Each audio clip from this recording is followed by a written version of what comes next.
পড়ছিলাম আমি তার সন্ধ্যা মালতী, কলমে DRM সোহাগ, পর্ব সংখ্যা 17। আকাশের কথাটায় সন্ধ্যা কোনো রিয়াকশন দিল না। তার সৃজনের জন্য ভীষণ চিন্তা হচ্ছে। আকাশ কি করেছে তার ছেলেকে? সন্ধ্যা ঢোক গিলে শক্ত গলায় বলে, আমার ছেলে কোথায়? আকাশ নির্বিকার হয়ে সন্ধ্যার পানি চেয়ে, যেটা সন্ধ্যার বিন্দুমাত্র পছন্দ হলো না। সে আবারও চেঁচিয়ে বলে, আমার ছেলেকে কি করেছেন আপনি বলুন। আকাশ বরাবরের মতোই নির্বিকার। সন্ধ্যার অসহ্য লাগে, বুকটা ছটফট করে তার ছোট্ট প্রাণটার জন্য। কি করবে ভেবে পায় না। হঠাৎই আকাশের পকেটে থাকা ফোন বেজে ওঠে। অবাক করার বিষয় হলো, ফোনের রিংটনে কোনো মিউজিক না বেজে ওঠে সন্ধ্যার কণ্ঠে বলা কিছু কথা। সন্ধ্যা মালতীকে ভুলে যাওয়ার ক্ষমতা আমার শুভ্র পাঞ্জাবিওয়ালার নেই। আমি অস্তিত্বহীন কারোর জন্য পাগলামি করি না। আমি আমার শুভ্র পুরুষের জন্য পাগলামি করি, যার অস্তিত্ব আছে, পুরোপুরি আছে। আপনি অস্বীকার করলেই সব মিথ্যে হয়ে যাবে না। এইটুকু কথা স্বাভাবিকের চেয়েও একটু দ্রুত বারবার রিপিট হচ্ছে।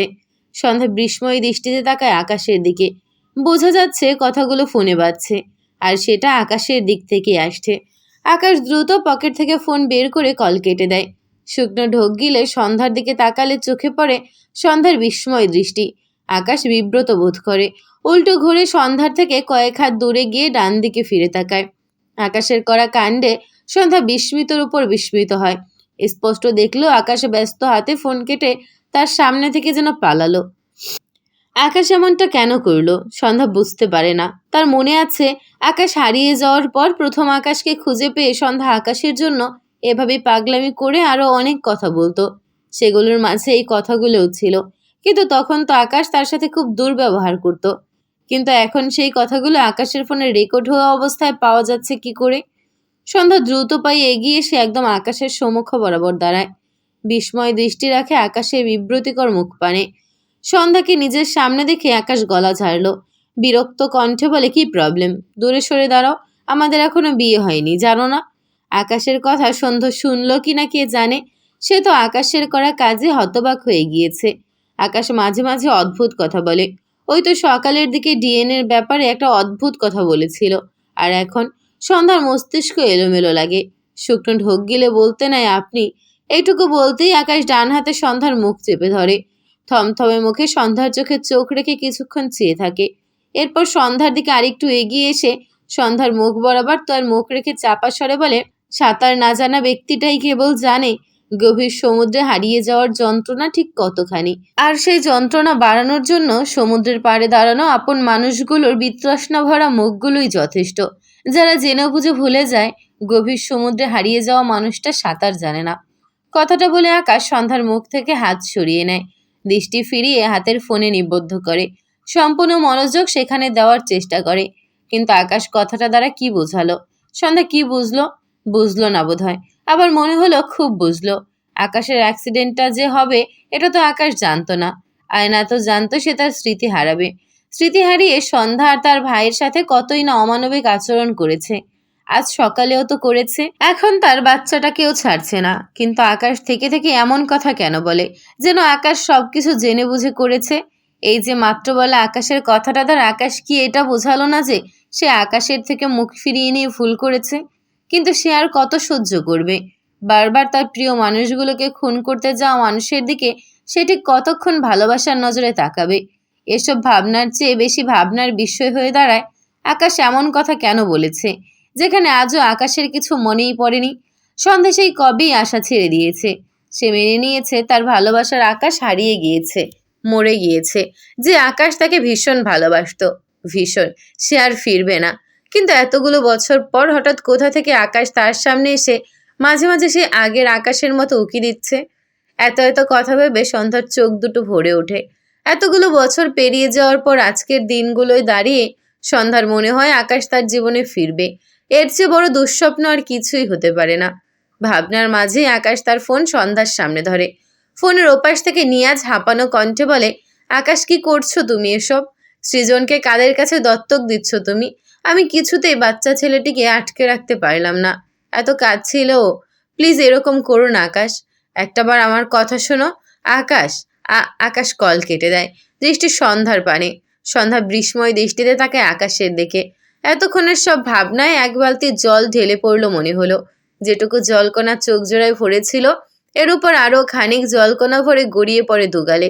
তার সৃজনকে কার কাছে দত্তক দিয়ে দিয়েছে আকাশ? তার সৃজন কাঁদছিল, খুব কাঁদছিল, তাই না? নিশ্চয়ই মামা বলে খুব করে ডাকছিল তাকে। এখনো হয়তো ডাকছে। সন্ধ্যার দম বন্ধ লাগে। ধরা গলায় বলে, আমার সৃজনকে কার কাছে দিয়েছেন আপনি? এমন করবেন না, ওকে আমার কোলে ফিরিয়ে দিন, দয়া করুন। কতটুকু বলতে বলতে সন্ধ্যার দু চোখ বেয়ে আরও কয়েক ফোঁটা জলকণা গড়িয়ে পড়ে।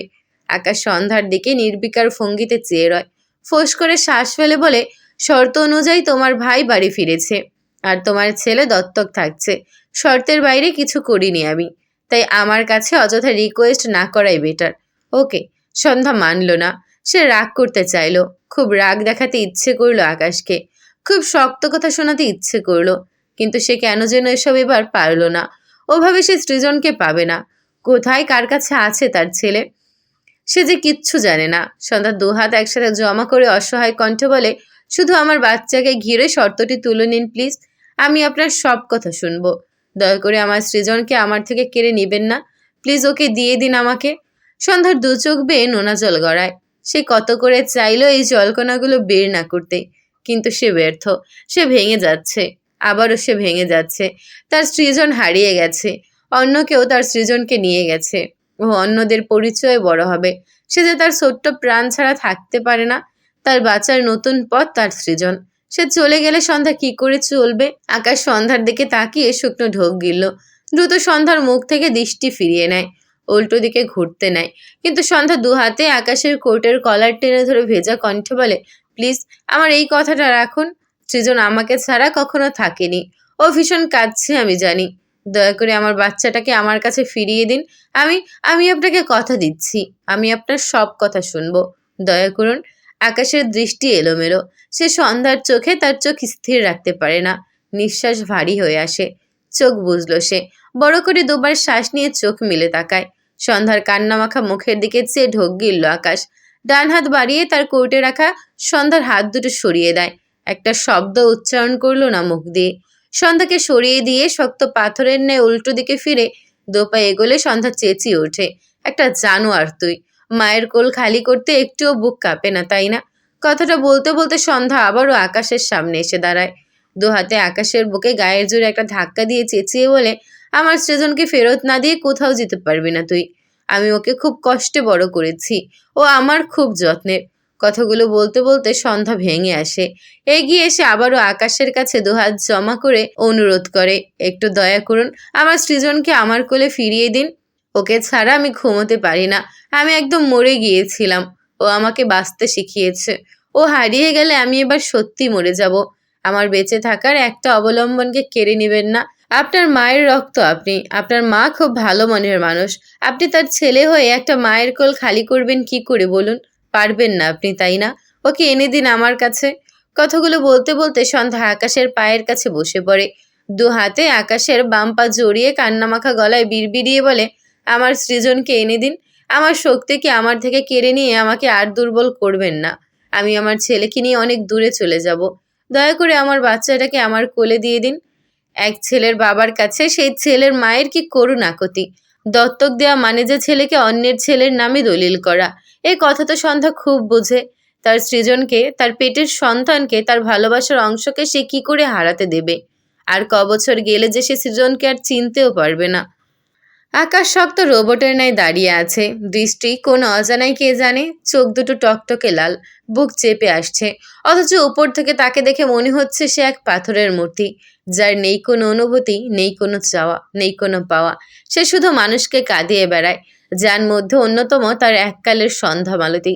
আকাশ লালিত দৃষ্টি জুড়ে এদিক ওদিক ঘোরালে চোখে পড়ে তাদের থেকে কয়েক হাত দূরত্বে জেরি দাঁড়ানো, যার বিস্ময় দৃষ্টি আকাশ আর সন্ধ্যার পানি। জেডি বেশ অনেকক্ষণ আগেই এদের দেখেছে, সন্ধ্যার কথাগুলো শুনেছে, সাথে সবকিছু বুঝেছেও। সে দ্রুত পায়ে এগিয়ে এসে আকাশের সামনে দাঁড়ায়। আকাশের দিকে চেয়ে বলে, এভি, তুই মেয়েটার বাচ্চাকে কি করেছিস?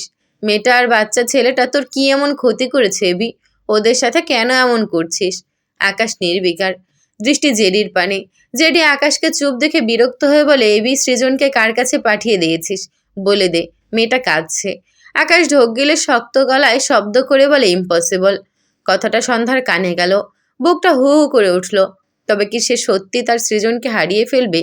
এবার সৃজন বড় হতে হতে তাকে ভুলে যাবে, তার মাকে ভুলে যাবে। সন্ধ্যার দম আটকে আসে। সে কি করবে এবার? সন্ধ্যা ধীরে ধীরে উঠে দাঁড়ালো। ইচ্ছে করেছে চিৎকার করে কাঁদতে। তার সৃজন হওয়ার আগেই তার মরে যাওয়া উচিত ছিল, অথচ আল্লাহ তাকে দুঃখ দেওয়ার জন্য আবারও বাঁচিয়ে রাখলো। সন্ধ্যার চোখ মুখ লাল হয়ে আছে, দৃষ্টি আকাশের দিকে রাখে। আকাশ সন্ধ্যার দিকে চেয়েছিল বিধায় দুজনের চোখাচোখি হয়। সন্ধ্যার শরীরটা দুলছে, কিন্তু সে যথাসম্ভব নিজেকে সামলে নিতে চাইল। এই সন্ধ্যা কারো কাছে হাত পাতা তো দূর, মুখ ফুটে কিছু চায়ও না। আজ সে তার বাচ্চাকে ফিরে পেতে আকাশের কাছে হাত জোর করেছে, পা পর্যন্ত ধরেছে। সে আকাশের ক্ষমতা সম্পর্কে জানে। এই ক্ষমতাশীল আকাশের কাছে সে আর তার ছেলে টিস্যু পেপারের চেয়েও নগণ্য।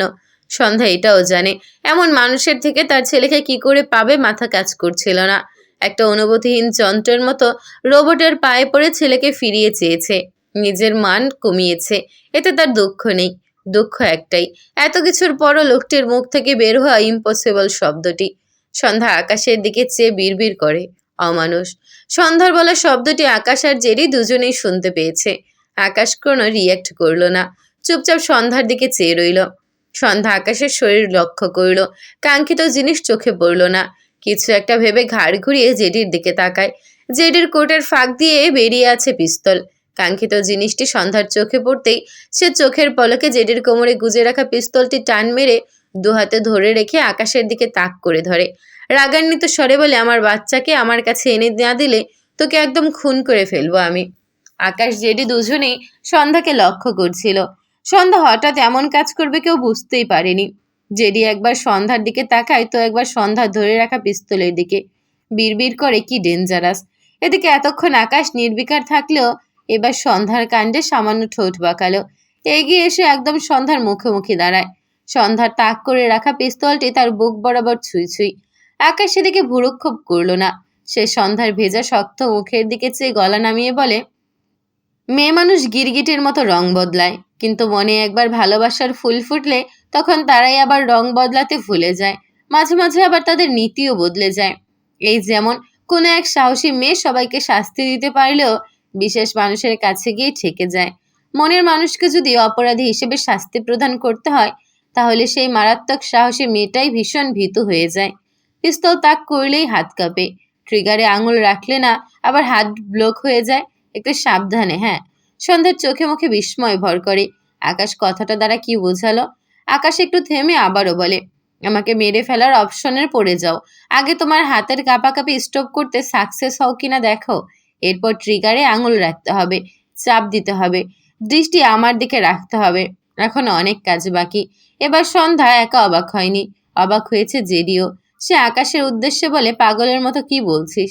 তুই সন্ধ্যার মনের মানুষ হতে যাবি কেন? আকাশ বিরক্ত চোখে তাকায় জেডির দিকে। জেডি অবাক হয়ে আকাশকে দেখছে। আকাশ কিছু বলল না। সে আবারও সন্ধ্যার দিকে চেয়ে বলে, শুরু করো, আমি ওয়েট করছি। কথাটা বলার সাথে সাথে একটি বিকট শব্দ হলো। আওয়াজটি যে গুলির, এটা আকাশ আর জেডি খুব ভালো করেই বুঝলো। আকাশ বিস্ময় দৃষ্টিতে তাকায় সন্ধ্যার দিকে। তার এক মুহূর্তের জন্য মনে হলো সন্ধ্যাই তার বুকে গুলি চালিয়েছে। সেম ভাবনা জেডিও ভেবেছে। সে ভয় পেয়ে চেঁচিয়ে উঠেছে, এভি। কিন্তু অবাক করা বিষয়, আকাশ দিব্যি দাঁড়িয়ে আছে। তার বুকেও বিন্দুমাত্র আঘাত পায়নি সে, কিন্তু তার সামনে দাঁড়ানো সন্ধ্যার শরীর নিস্তেজ হয়ে আসছে বলে মনে হলো। সন্ধ্যার হাত থেকে পিস্তল ঠাস করে পড়ে যায়। সন্ধ্যার স্থির দৃষ্টি নিবদ্ধ আকাশের পানে। মেয়েটা আর দাঁড়ানোর শক্তি পায় না, চোখ বুজে আসে। পড়ে যেতে নিলে জেডি সন্ধ্যাকে ধরতে নেয়। তার আগে আকাশ ডান হাতে জেডিকে একটা ধাক্কা মেরে সরিয়ে দিয়ে বা হাতে সন্ধ্যাকে তার সাথে চেপে ধরে। কিন্তু তার বা হাতে গুলি বিঁধেছিল বিধায় সে সন্ধ্যাকে এক হাতে ঠিক করে আগলে নিতে পারল না। সে সহ সন্ধ্যা রাস্তায় পড়ে যায়। আকাশের শরীর থরথর করে কাঁপছে। ডান হাতে সন্ধ্যাকে টেনে নিয়ে বুকে চেপে ধরে। কি হলো, কি হচ্ছে, কিছু বোঝার সুযোগটুকুও পেল না। সন্ধ্যাকে শক্ত করে বুকে চেপে আকাশ এলোমেলো দৃষ্টি ফেলে চিৎকার করে বলে ওঠে, ওই কোন কুত্তার বাচ্চা আমার জানের দিকে গুলি চালিয়েছিস? কথাটা বলতে বলতে আকাশের গলা ধরে আসে। সন্ধ্যা চোখ মেলে তাকাতে চাইল, কিন্তু পারল না। বহু কষ্টে বিড়বিড়িয়ে উচ্চারণ করে, আমার আব্বা, আমার সৃজন আব্বা। এটুকু বলতেই সন্ধ্যা জ্ঞান হারিয়ে ফেলে। নিস্তেজ শরীরটার অর্ধেক আকাশের বুকে, বাকিটুকু রাস্তায় পড়ে থাকে। আকাশ সন্ধ্যার একেবারে শরীর ছেড়ে দিতে দেখে ডান হাতে সন্ধ্যার গালে আলতো থাপড় দিতে দিতে বলে, এই এই চোখ খোল বেয়াদব মেয়ে, তুই না সাহসী মেয়ে, তবে এভাবে চোখ বুজে ফেললি কেন? তোর বাচ্চাকে দত্তক দিয়ে দিয়েছি আমি, আমাকে গালি দে, অমানুষ বল, জানোয়ার বল। জেডি আকাশ আর সন্ধ্যার দিকে অদ্ভুতভাবে চেয়েছিল এতক্ষণ। সন্ধ্যাকে নিস্তেজ হয়ে যেতে দেখে ঢোক গিলল। এরপর সে দ্রুত পিছনে দাঁড়ানো তার গার্ডদের দিকে তাকায়। বড় বড় পায়ে তাদের দিকে এগিয়ে গেলে সকলে থরথর করে কাঁপতে কাঁপতে বলে, আমরা গুলি চালাইনি বস। জেডি সে কথা শুনল কিনা, সে গার্ডগুলোকে পাস করে এক প্রকার দৌড়ে সামনে দাঁড় করিয়ে রাখা তার গাড়ির কাছে এসে দাঁড়ায়। দ্রুত ড্রাইভিং সিটে উঠে গাড়ি স্টার্ট দিয়ে ঝড়ের গতিতে গাড়িটি আকাশের পাশে এসে দাঁড় করায়। এরপর সে দ্রুত গাড়ি থেকে নেমে আকাশের সামনে দাঁড়িয়ে বিচলিত কণ্ঠে বলে, এভি, ওকে গাড়িতে ওঠা ফার্স্ট। আকাশ চোখ তুলে তাকায়। চোখ দুটো লাল টকটকে হয়ে আছে। চোখ দুটো ভেজা কি জেডি ঠিক ধরতে পারল না, তবে এক মুহূর্তের জন্য জেডির এমনটাই মনে হলো। এমন আকাশকে দেখে সে শুকনো ঢোক গিলল। আকাশ সন্ধ্যাকে কোলে নিয়ে উঠে দাঁড়াতে চাইছে, কিন্তু পারছে না। তার বাঁ হাত অবশ হয়ে আসছে। আকাশ সন্ধ্যা নিশ্চেষ মুখটার পানে চাইল, দৃষ্টি জুড়ে চরম অসহায়ত্ব। জেডি বুঝতে পেরে মৃদুস্বর বলে, এভি, আমি হেল্প করি। আকাশ শক্ত গলায় বলে, খবরদার। জেডি চুপ হয়ে গেল, দৃষ্টি ফিরিয়ে নিল। আকাশ নিজেকে সামলে খুব কষ্টে বাঁ হাতে অল্প ভর নিয়ে, ডান হাতে বেশিরভাগ ফর নিয়ে সন্ধ্যাকে কোলে নিয়ে দাঁড়ালো। এটা দেখে জেডি দ্রুত গাড়ির পিছনের দরজা খুলে দিলে আকাশ সন্ধ্যাকে নিয়ে গাড়িতে উঠে বসে। জেডি গাড়ির দরজা আটকে ড্রাইভিং সিটে বসে গাড়ি স্টার্ট দেয়। আকাশের স্থির দৃষ্টি সন্ধ্যার মুখ পানে। ধরা গলায় বলে, জ্যাক, ফাস্ট গাড়ি চালা। জেডি হাই স্পিডে গাড়ি চালাচ্ছে, তবে আকাশের জ্যাক নাম নেওয়ায় ভীষণ অবাক হয়। তাদের মাঝের ঝামেলা মেটেনি, কিন্তু আকাশ সন্ধ্যার জন্য যে তার সাথে হওয়া ঝামেলাটাও ভুলতে বসেছে। জেডি একবার গাড়ির আয়নায় তাকিয়ে আকাশকে দেখে, এরপর রাস্তায় দৃষ্টি রেখে জিজ্ঞেস করে, মেয়েটি তোর কে এভি? আকাশ ডান হাতের বুড়ো আঙুল সন্ধ্যার বাম গালে আলতো করে বোলায়ের ভাঙা স্বরে আওড়ায়, ও আমার সব জ্যাক। কথাটা শুনে জেডি একটু হাসলো বোধহয়। শুকনো ঢোক গিলে গাড়ির স্পিড বাড়ালো। সন্ধ্যাকে অপারেশন থিয়েটারে নিয়ে গেছে।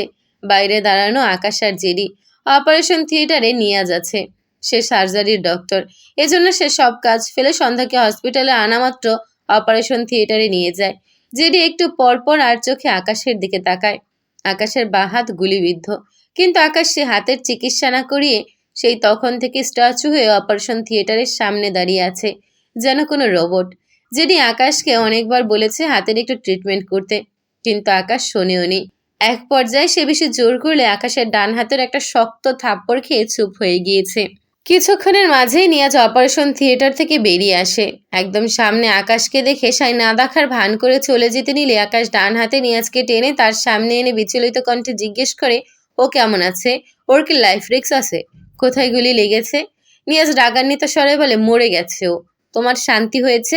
বিশ্বাস না হলে নিজের হাতে গিয়ে গলা টিপে এসো যাও, দরজা খোলা আছে। পাশ থেকে জেডি রেগে বলে, নিয়াজ, লিমিট ক্রস করো না। নিয়াজ জেডির দিকে চেয়ে রেগে বলে, আমি লিমিট ক্রস করছি? তোমার বন্ধু আজ কয়টা বছর হলো মেয়েটার শান্তি ভেজে ভেজে খাচ্ছে। আর কত? ও মানুষ না? ওর মন নেই? কষ্ট হয় না ওর? জেডি কি বলবে বুঝলো না। সে বোধহয় উত্তর দিতে চাইলেও পারল না। এদিকে আকাশ নিয়াজের কথায় কোনো রিয়্যাক্ট করলো না। উল্টো নিয়াজের দিকে চেয়ে বেঁধে আসা গলায় বলে, তোমরা সবাই কেন ভাবো আমি খুব শান্তিতে আছি? কথাটা শুনে নিয়াজের রাগের ঘোর কাটে। অবাক চোখে তাকায় আকাশের দিকে। আকাশের মুখে এমন কথা সে এক্সপেক্ট করেনি।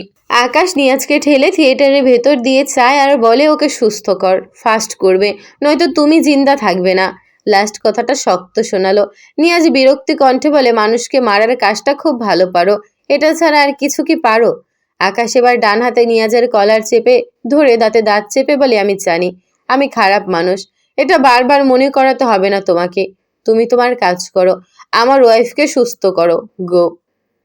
কথাটা বলে নিয়াজের কলার ছেড়ে নিয়াজকে একটা ধাক্কা দেয়। নিয়াজ এক পা পেছায়। বিস্ময় কণ্ঠে বলে, সন্ধ্যা তোমার ওয়াইফ? জেডিও বিস্ময় চোখে তাকায় আকাশের দিকে। আকাশ খুব স্বাভাবিকভাবে উত্তর করে, ও সুস্থ হলে আমাদের বিয়ে হবে, আপাতত আমার মনের ওয়াইফ। নিয়াজ বিদ্রুপ হাসে, দীর্ঘশ্বাস ফেলে বলে, তুমি কি জানো সন্ধ্যাকে দুটো গুলি করা হয়েছে? ওর অবস্থা একটুও ভালো নয়, বুঝলে? কথাটা বলতে গিয়ে নিয়াজের গলা বেঁধে আসে। এদিকে আকাশের কথাটা হজম হয় না। সে ডান হাত এগিয়ে নিয়ে নিয়াজের গলা চেপে ধরে হিসিয়ে বলে, ওর অবস্থা ভালো নয় মানে কি? অবস্থা ভালো করবি তুই, কানে শুনতে পাস না? ওকে আজকের মধ্যে সুস্থ করে দিবি, আজকের মধ্যে। জেডি আকাশকে টেনে সরিয়ে আনে নিয়াজের থেকে। নিয়াজ গলায় হাত দিয়ে কাশছে। আকাশ যেদিকে ধাক্কা দিতে চাইলেও পারল না। বাঁ হাতের ব্যথা বেড়েছে, যদিও সেদিকে তার ভ্রূক্ষেপ নেই, তবে শক্তি পাচ্ছে না ঠিকঠাক। জেরি নিয়াজকে তাড়া দেয়। নিয়াজ, তুমি এখানে টাইম নষ্ট করছো কেন? ভেতরে যাও। নিয়াজ নিজেকে সামলায়, রাগান্বিত আকাশের দিকে তাকায়। রাগ হয় নিয়াজেরও। সন্ধ্যা মূলত এক ব্যাগ রক্ত লাগবে, কিন্তু সে সন্ধ্যাকে বাঁচিয়ে কি করবে? সৃজনের জন্য সন্ধ্যা নিশ্চয়ই অনেক কেঁদেছে। সে সন্ধ্যাকে বাঁচিয়ে কি জবাব দেবে? বলবে তোমার স্বামী তোমার বাচ্চাকে দত্তক দিয়ে দিয়েছে? কোন মা মানবে এটা? সন্ধ্যা সেই শোক কিভাবে সামলাবে? তার কাছ থেকে সৃজনকে যেভাবে কেড়ে নিয়েছে আকাশের লোক, সৃজনের কান্না তার কানে এখনো বাজছে, তার নিজেরই কান্না পাচ্ছে। সন্ধ্যা সৌম্য এদের জীবন তো নরক ছিলই, সাথে সন্ধ্যার গর্ভে জন্ম নেওয়া সৃজন সেই বাচ্চা ছেলেটির জীবন থেকে সুখ হারাতে বসেছে। ওইটুকু বাচ্চা এখন থেকে কত স্ট্রাগল করছে, আর এর পিছনে অন্য কেউ নয়, বরং সৃজনের আপন বাবা এই আকাশ আছে। নিয়াজ নিতে পারছে না। সন্ধ্যা মেয়েটা এত কিভাবে সহ্য করে? সৃজন যখন বড় হবে, যদি কখনো জানতে পারে তার নিজের বাবা তার সাথে কি করেছে, সেদিন তার কি আর বাঁচতে ইচ্ছে করবে? কথাগুলো ভেবে নিয়াজ ঢোক গিলল। আকাশের পানে দৃষ্টি রেখে শক্ত গলায় বলে, সন্ধ্যাকে ভুলে গিয়েছো ভালো কথা, এখন আবারও ওর কাছে এসে কেন ওর সুখ কাটতে চাইছো? ওকে কি এই দুনিয়াতেই জাহান্নামের স্বাদ দিতে চাইছো? আর কত? এবার থামো প্লিজ। সন্ধ্যাকে ভুলে গিয়েছো, ভুলেই থাকো। একটু শান্তি দাও ওকে, রিকোয়েস্ট করছি প্লিজ। কথাগুলো বলে নিয়াজ একজন নার্সকে বলে ইমিডিয়েটলি এবি গ্রুপের এক ব্যাগ রক্ত ম্যানেজ করতে। এরপর সে থিয়েটারের ভেতরে চলে যায়। আকাশ নির্জীব দৃষ্টিতে চেয়ে নিয়াজের বলা কথাগুলো শুনল। দুবার শুকনো ঢোক গিলল। জেডি আকাশের দিকে চেয়ে। আকাশের পকেটে ফোন ভাইব্রেট হয়। আকাশ কাপা হাতে ফোন পকেট থেকে বের করে নোটিফিকেশন চেক করে, যেটা দেখে মুখে ভয়ের ছাপ ফুটে ওঠে। ফোন পকেটে রেখে দ্রুত পায়ে উল্টো দিকে যেতে গিয়েও আবার ফিরে এসে জেডির সামনে দাঁড়ায়। ডাকে জ্যাক। আকাশের কণ্ঠে নিজের সেই নাম শুনে জেডির বুকটা কেমন যেন করে ওঠে। গত 5-6 বছরে যে নাম আকাশ উচ্চারণ করেনি, আজ একদিনেই সেই নামে তাকে কতবার ডেকে ফেলল। জেডি মৃদু স্বরে বলে, হ্যাঁ বল। আকাশের অসহায় কণ্ঠ, ওর আপডেট জানাবি। কথাটা বলে আকাশ আর দাঁড়ায় না, ব্যস্ত পায়ে উল্টো পথে হাঁটতে থাকে। জেডি জিজ্ঞেস করে, কোথায় যাচ্ছিস? আকাশের ছোট্ট উত্তর, শান্তি কুড়াতে। এরপর ফোনে কাউকে মেসেজ করে, এই হসপিটালে যেন কেউ বাইরে থেকে ভেতরে প্রবেশ করতে না পারে। সাথে পুরো হসপিটাল পুলিশ আর গার্ড দ্বারা ঘেরাও করা হয়। একটি বিলাসবহুল ঘরে বেশ কয়েকজন বসে হাসাহাসি করছে। হঠাৎই বাইরে থেকে কেউ একজন জোরে সোরে দরজায় একটা লাথি দিয়ে দরজাটা একদম খুলে ফেলে। ঘরে বসা লোকগুলো অবাক চোখে তাকায় দরজার দিকে। সামনে অধীরকে দেখে তারা ভয়ে গুটিয়ে যায়। একজন অর্ধবয়স্ক লোক শুকনো ঢোক গিলল। অধীর দৃঢ় পায়ে ভেতরে প্রবেশ করে। কয়েক পা এগিয়ে এসে দাঁড়িয়ে দুহাত প্যান্টের পকেটে রেখে ঘাড় এদিক ওদিকে নাড়ায়। ফলস্বরূপ মরমর করে শব্দ হয়। সাদা চোখের মণিবিশিষ্ট শক্ত দৃষ্টি লোকগুলোর দিকে ঘুরছে। ঘরে থাকা প্রত্যেকের শরীর শিউরে উঠে আধীরের দৃষ্টির সাথে অদ্ভুত ভঙ্গিতে শরীর নাড়িয়ে শব্দ করায়। আধীর অর্ধবয়স্ক লোকটির দিকে দৃষ্টি স্থির করে বলে, কাকে গুলি করে যেন এখানে এত মস্তি চলছিল? লোকটি শুকনো ঢোক গিলে বলে, অধীর দেখো, তুমি মেয়েটির জন্য নিজেকে ভুলে গিয়েছো। মেয়েটি না মরা পর্যন্ত তুমি থামবে না, তাই আমি হেল্প করছিলাম। তাছাড়া তোমার বাবা সন্ধ্যাকে কোনো কালেই পছন্দ করতো না। তিনি যদি উপর থেকে দেখে তুমি ওই সন্ধ্যা মেয়েটিকে পেয়েছো, তাহলে সে উপর থেকেও অশান্তিতে ভুগবে, যেটা আমি হতে দিতে পারি না। তাই যা করেছি বেশ করেছি। তুমি বরং এখন নাকে তেল দিয়ে ঘুমাও। কথাটা শেষ করার সাথে সাথে অধীর তেড়ে গিয়ে টেবিলের ওপর থেকে ডান হাতে মদের বোতল নিয়ে টেবিলে একটা বাড়ি মেরে ভাঙা চৌকা কাচের বোতল লোকটির পেটে ঢুকিয়ে দেয়। কাজটি এত দ্রুত হলো কেউ বুঝতেই পারল না। অধীর মুখ বাঁধা, তবে চোখ দুটো জল জল করছে। সে চোখ লোকটির ব্যথাতুর চোখে রেখে হিসিয়ে বলে, নিজের বাপকে মেরে বছরের পর বছর জেল খেটেছি, সেখানে তুই কোন বালছেনা মালবে? কথাটা বলে অধীর বাঁ হাতে লোকটিকে ধাক্কা দেয়। ডান হাতে গেঁথে দেওয়া ভাঙা কাচের বোতলটি লোকটির পেট থেকে বের করে। লোকটি ঠাস করে পাকা মেঝেতে পড়ে যায়। অধীর সকলের উদ্দেশ্যে আদেশের বাণী ছুড়ে দেয়, এই ওকে হসপিটালে নে, ও যেন বেঁচে থাকে। ও মরলে তোদেরও মরতে হবে। কথাটা বলে হাতের রক্তাক্ত বোতল ছুঁড়ে ফেলে অধীর। ডান দিকে ঘাড় কাত করে মেঝেতে পড়ে থাকা লোকটির দিকে চেয়ে শক্ত গলায় আওড়ায়, যদি আমার প্রাণের কিছু হয় তবে তোকে এমনভাবে মারবো যে তোর নিউজ পুরো পৃথিবী কাঁপিয়ে তুলবে। আকাশ বেশ কসরত করে জেডির গাড়ি চালিয়ে একটি বাড়ির সামনে এসে থেমেছে। সময় নষ্ট না করে গাড়ি থেকে বেরিয়ে এক প্রকার দৌড়ে বাড়ির ভেতরে প্রবেশ করে। কোনো দিকে না তাকিয়ে দৌড়ে সিঁড়ি বেয়ে দোতলায় উঠে তার কাঙ্ক্ষিত ঘরে এসে পৌঁছায়। পা থেমে যায় নরম তুলতুলে বিছানার মাঝে ছোট্ট সৃজনের নির্জীব দেহটা পড়ে থাকতে দেখে। পাশে একজন মহিলা আর একজন আধবয়সী লোক দাঁড়ায়, যার মধ্যে মহিলাটি আকাশের উদ্দেশ্যে বলে ওঠে, এখানে আনার পর থেকে বাচ্চাটি মা মা করে মায়ের জন্য খুব করে কাঁদছিল। একবারের জন্য কান্না থামায়নি। অনেক খাওয়ানোর চেষ্টা করেছি, খাওয়াতে পারিনি। এরপর কাঁদতে কাঁদতেই ঘুমিয়ে গিয়েছে। আকাশের স্থির দৃষ্টি ঘুমন্ত সৃজনের পানে। কতক্ষণ চেয়ে থাকলো কে জানে। পকেট থেকে দুটো টাকার বান্ডিল বের করে ভদ্রলোক আর মহিলার দিকে বাড়িয়ে দিলে তারা খুশি মনে টাকা নিয়ে নেয়। জিজ্ঞেস করে, ছাড়, আমাদের আর কোনো কাজ? আকাশ সৃজনের দৃষ্টি দেখে ধীর পায়ে সৃজনের দিকে এগিয়ে যেতে যেতে বলে, কাজ শেষ, গেট আউট রাইট নাও। আকাশের কথা মেনে তারা সুরসুর করে বেরিয়ে যায়। আকাশ এসে দাঁড়ায় সৃজনের পানে। দেখে বোঝা যাচ্ছে অতিরিক্ত কান্নার ফলে নাক মুখ লাল হয়ে আছে বাচ্চা ছেলেটির। আকাশ সৃজনের পাশে হাঁটু মুড়ে বসে, ডান হাত তুলে সৃজনের মাথায় রাখে, আলতো করে বোলায়। সৃজন নড়ে চড়ে ওঠে। ঘুমের মাঝে ফোপানো কণ্ঠে ডেকে ওঠে, মা, মা। আকাশ সৃজনের চুলের ভাঁজে আলতো করে হাত চালায়।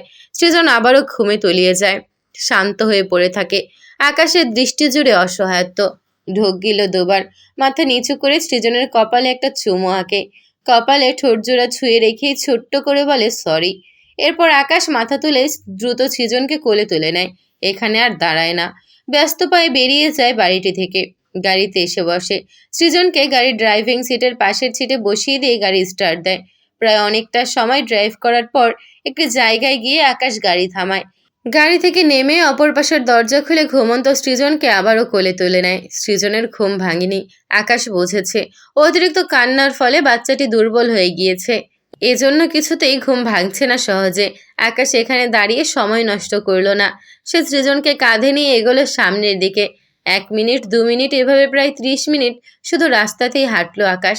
দাঁড় করিয়ে রাখা গাড়ি অনেক আগেই অদৃশ্য হয়ে গিয়েছে। 30 মিনিট হাঁটার পর আকাশ সোজা রাস্তা থেকে মোড় ঘুরিয়ে নেয় ডান দিকে, যেটা কোনো রাস্তা নয়, একটা জঙ্গল। আকাশ এগোয়। জঙ্গলের ভেতরে হাঁটতে শুরু করার পর থেকে প্রায় 15 মিনিট পেরিয়েছে। রাতের অন্ধকারে ঘন জঙ্গলের মাঝ বরাবর আকাশ হাঁটছে। পাতার মর্মর শব্দ কানে ভেসে আসছে। ঘুমন্ত সৃজনকে তার কোটের ভেতর ঢুকিয়ে নিয়েছে। মিটিমিটি বাতাস ভেসে আসছে চারিদিক থেকে। একটানা এতক্ষণ হেঁটে আকাশের দেহের ক্লান্তি নেই, কিন্তু মনটা বড্ড ক্লান্ত। ডান হাতে ফোন। সে যেখানে আছে সেখানে নেটওয়ার্ক নেই, কিন্তু দৃষ্টি ফোনের দিকে, সন্ধ্যার একটা খোঁজ পাবার আশায়। সে জানে এখানে সারাদিন বসে কাঁদলেও নেট পাওয়া যাবে না, যাকে বলে অসম্ভব ব্যাপার। কিন্তু আকাশের অবুঝ মন সেই অসম্ভব ব্যাপারটি জেনেও মিথ্যে আশায় ফোনের দিকে চেয়ে আছে। দৃষ্টি ফোনের শূন্য নেটওয়ার্কের দিকে। কি ভেবে যেন ফোনের মেইন ওয়ালপেপারে আসলো। সাথে সাথে ভেসে উঠল সন্ধ্যার হাস্যোজ্জ্বল একটি মুখ। পরনে লাল শাড়ি, মাথায় ওড়না টানা, ডান হাত কোমরে রেখে ভার্সিটির মাঠের এক কোণায় দাঁড়িয়ে আছে। আকাশ ডান হাতে বুড়ো আঙুল সন্ধ্যার পিকের উপর আলতো করে বোলালো। হসপিটালে নিয়াজের বলা কথার মাঝে দুটো কথা কানে বাজলো। সন্ধ্যাকে ভুলে গিয়েছো, ভুলেই থাকো। কথাটি ভেবে আকাশ হাসলো, একটু শব্দ করেই হাসলো, অথচ সে হাসিতে প্রাণ নেই। একটু পরেই সেই নির্জীব হাসি মিলিয়ে যায় ঠোঁটের কোণ থেকে। বা হাতে সৃজনকে আরেকটু শক্ত করে ধরল। টলটলে লালিত চোখজোড়া ফোনের ওয়ালপেপারে সন্ধ্যার ছবিতে নিবদ্ধ রেখে আকাশ ভাঙা স্বরে দুটো লাইন গায়, ভুলিনি তোমায় আজও, ভুলিনি আমি, মনেরই মাঝে আজও আছো তুমি।